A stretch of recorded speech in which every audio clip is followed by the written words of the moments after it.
श्री गणपती स्तोत्र। श्री गणेशाय नमः।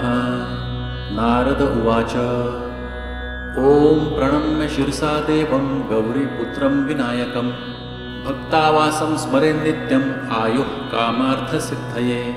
प्रथमं वक्रतुण्डं च एकदन्तं द्वितीयकं तृतीयं कृष्णपिङ्गाक्षं गजवक्त्रं चतुर्थकं लम्बोदरं पञ्चमं च षष्ठं विकटमेव च सप्तमं विघ्नराजेन्द्रं धूम्रवर्णं तथाष्टमं नवमं भालचन्द्रं च दशमं तु विनायकम् एकादशं गणपतिं द्वादशं तु गजाननं द्वादशैतानि नामानि त्रिसन्ध्यं यः पठेन्द्रः न च विघ्नभयं तस्य सर्वसिद्धिकरं प्रभो। विद्यार्थी लभते विद्यां धनार्थी लभते धनं पुत्रार्थी लभते पुत्रान् मोक्षार्थी लभते गतिं। जपेत् गणपति स्तोत्रं षड्भिर्मासैः फलं लभेत् संवत्सरेण सिद्धिं च लभते नात्र संशयः।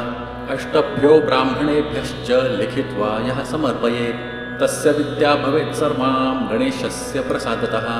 इति श्री नारदपुराणे संकटनाशनं नाम श्री गणपति स्तोत्रं सम्पूर्णम्।